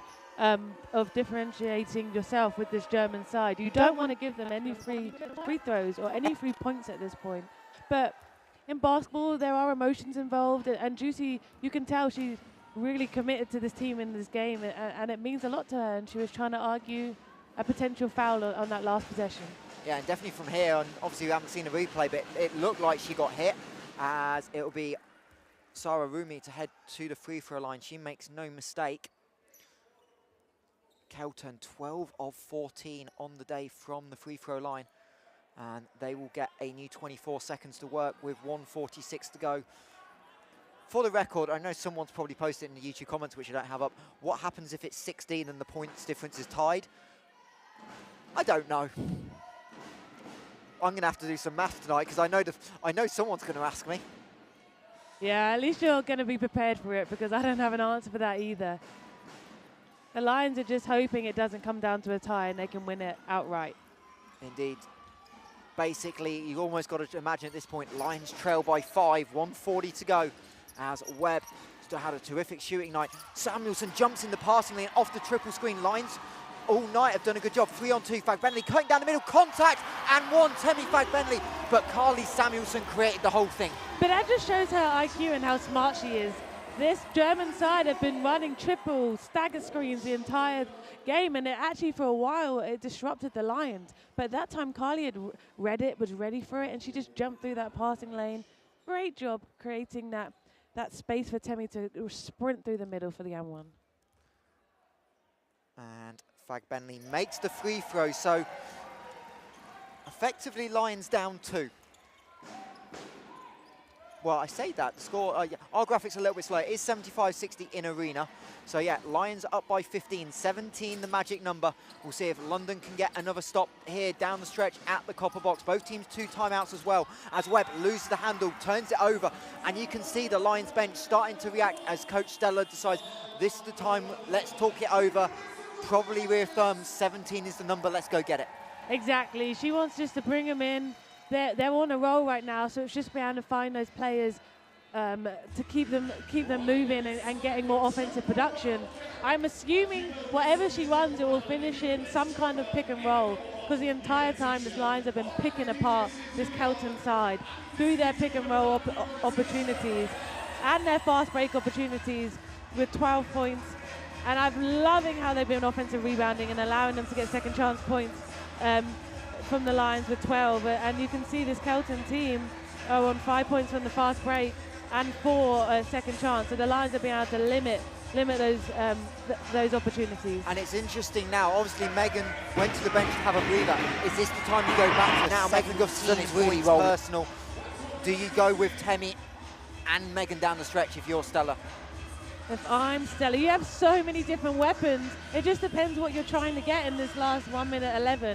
Of course, Megan Gustafson 2 points. Incredible. Yes, exactly. Megan Gustafson has been incredible, but again, this has been her first game back, so you want to ease her back into this competition, and there's so many other threats on the floor. You're able to find multiple looks from anyone that comes out of the copper box right now.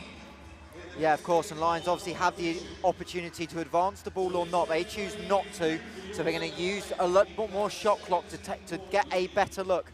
And a timeout called by who? Rutronic Stars Keltern. So we've got some filling to do, Kyla. So I know what we're going to do.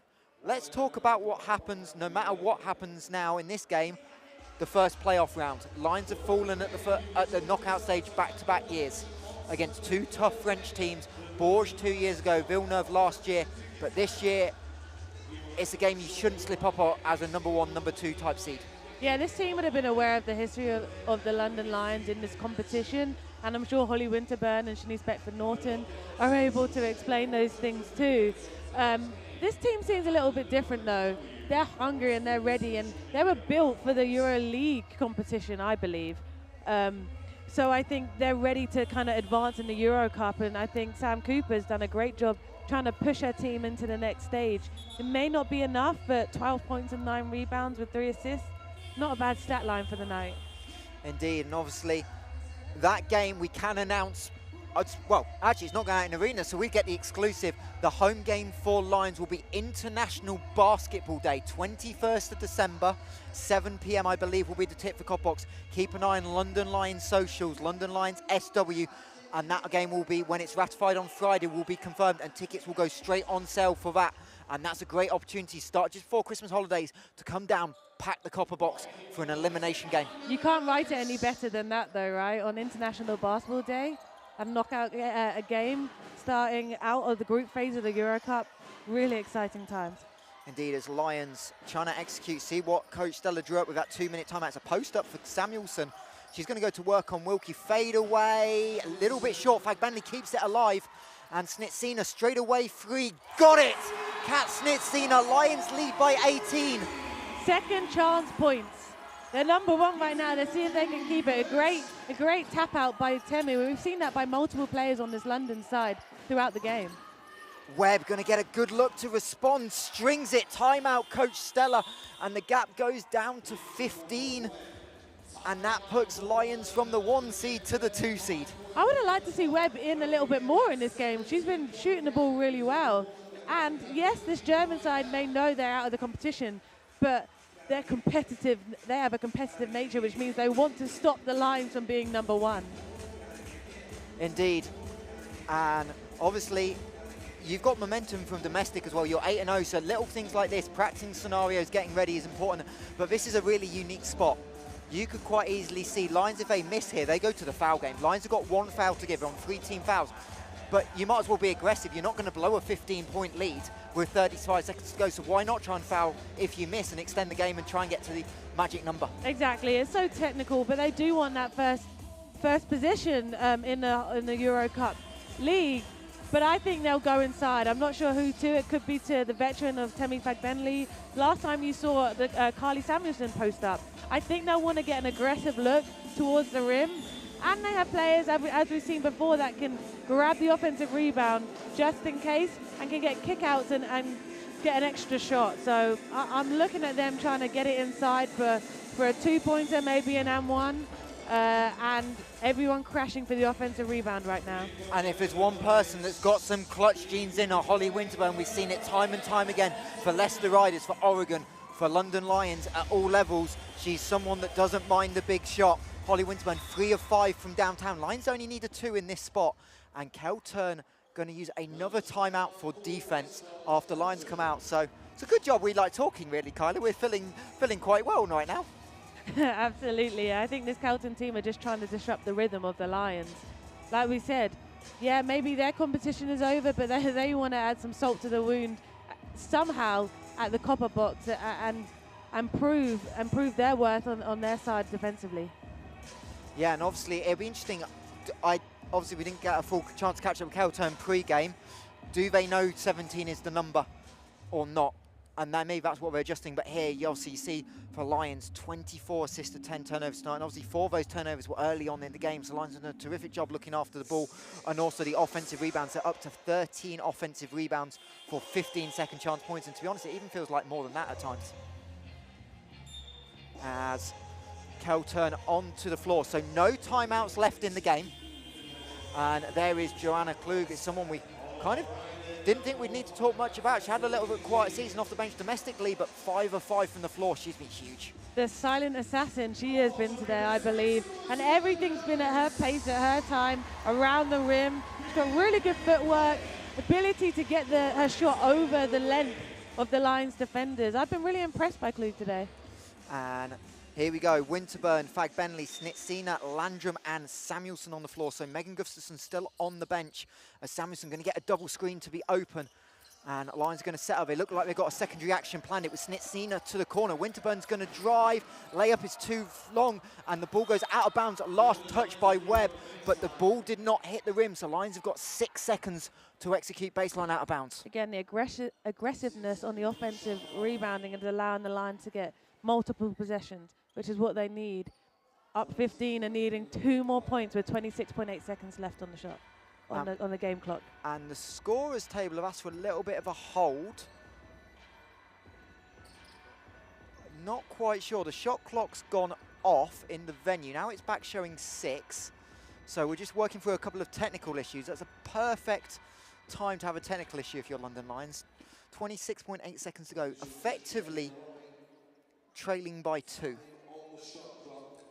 A reminder, points difference going in. Lions trailed Bourges Basket of France by 16. Bourges 110, London 94. So that 2 point, if Lions win by 17, that gets them to 111. And realistically, we're talking miracle time for London not to get the 1 seed. Rhea, who played tomorrow, would need to win by 65 points. Or Caledonia, who we haven't talked about, probably our fault during the broadcast, would need to win by 72 tomorrow to take the 1 seed from the Lions. It's great to see 2 British teams showing their strengths in this EuroCup. But I would assume if it does tie with points difference, you then go into offensive points. Who has the most points on the offensive end is kind of my guess on how they would decipher first from second. There you go. Referees say the ball hit the rim or Keltern had possession. So it's a 14-second reset. So Lions have a little bit more time to execute. Winterburn double screen to the corner. Great look off to the left. And rebound, but it's going to be a jump ball possession. Arrow favours Keltern. So it'll be Rutronic Stars ball, 22.5 seconds to go. So if Lions want the 1 seed, they have to foul. Wilkinson's going to go in the game. For Snitsina, what do Lions do? Looks like they're going to go offense, defense. I imagine Lions foul, but we'll keep an eye off screen as well. You can't quite see the Lions bench, but we're waiting to see if the signal's called. Yes, Coach Stella just said now we're going to foul. So Lions are all in right now for the 1 seed. Potentially if Winterburn fouls. She taps it away from behind. Last touch, Holly Winterburn. Good try, Holly Winterburn. Steele always beats a foul, right? Yeah, really smart to get that little wraparound poke away. Unfortunate that they went out of bounds before she could grab it. Temi Fagbenley, Steele, ball's live, and she loses the handle out of bounds. Is that the difference between a 1 and a 2 seed? You can see Abby Meyer's reaction on your screen. Lions know what's going on. I know she'll be up tonight being like, I wish I got that 1 play back. Landrum, not going to press. Wilkie struggling to get the handle. Now do Lions foul. Landrum with the steal. Winterburn dives. Ball out of bounds. 5 seconds to go. You can see the crowd is getting into it. The drums are back out. They feel the intensity. They know the Lions are fighting for this extra 2 points to be #1, and they're on their side right now. The problem is 5 seconds with 1 foul to give. You've got to foul immediately or this game is effectively done. Steele touched by Fagbenley. Nothing still. Lions are all out for Steele. It's great that they're getting taps and it's going out of bounds, but they really need the ball and a possession. So like you said, they need to foul fast so they have enough time on the offensive end to get something. Now, this is a difficult position to inbound the ball. You're right in the corner. This is also possibly an option for a 5-second violation. Lions going to try. Winterburn doing a great job. Ball goes over Wilkie. Landrum fouls, 3.2. Lions do not have a timeout. That's their 4th team foul. So if Lions foul once more and Keltern make 2, is going to be the 2 seed. But if they miss, Lions will have 1 more final opportunity. It's Coach Stella again calling for the foul.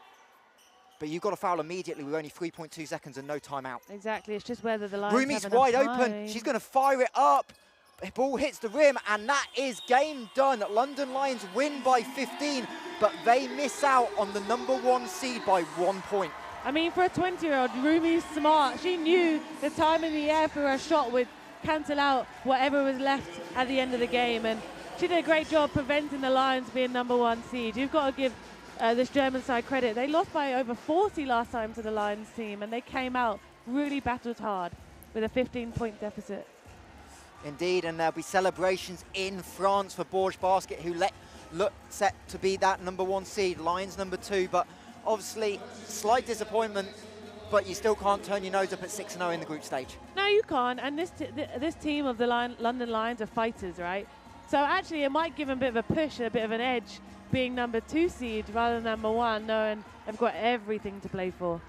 Indeed, and obviously we'll have a chance to recap the game, but we've got to give credit to Rutronic Stars Keltern. Short-handed, multiple injuries, and players stepping up left, right and centre. Joanna Klug especially, 10 points, 5 of 5 shooting was a huge difference for Keltern. Obviously they bow out, but they did themselves proud. I really enjoyed watching Klug today, and actually I really enjoyed watching Webb for this German side. I thought both were really solid in what they do. They came out with a fight, they weren't going down easily. And that's all you can do at this stage of the competition. And you can just see Lions applauding the fans. Great attendance at the Copper Box, and give us a chance to kind of look at the stats. And it's Megan Gustafsson off the bench, 17 points in 16 minutes of action, 10 rebounds. There was a huge difference maker to provide a spark, and you can see she's on the PA with Tahir as well. As Lions, that 3-point percentage just dropped in the 4th quarter. It did, but they're still higher than the German side were, who started off really hot. The London Lions dominated the balls on both ends with 47 rebounds over 31. And their assist-to-turnover ratio after the early 4 turnovers in the 1st quarter was great. So they're learning, they're building together. I mean, they have such a balanced scoring. You saw three scorers there, but you had Holly Winterburn in double digits. I think Juicy Landon was in double digits. So they're really spreading. It makes it hard for defense to know their assignments and know who to stop, because if you stop one, there's another one stepping up. Yeah, and obviously great to see Abby Myers back as well, 3 points in 10 minutes. And then for Lions, just balanced scoring tonight. Temi Fagbenley, big second half, 14 points, 8 for Samuelson, 11 for Winterburn. And that's what we've got from this Lions group. It's collective team effort. It is, and they want to win the right way, and they will with the leaders such as Coach Stella on their side. So I'm really excited for them and what's to come. Yeah, obviously Lions return to WBBL action, their first home game of the season here at the Copper Box. London Lions will play Leicester Riders, last year's matchup, but from the Group I final score, London Lions 78, Rutronic Stars Keltern 63. Keltern bow out the competition. Lions will move on as probably the number 2 seed, but that'll be ratified on Friday when confirmation is confirmed from FIBA. But that will do it here from Copper Box. From myself, Mike Hanson-Morris, and Kyla Nelson, we wish you a good night. Good night.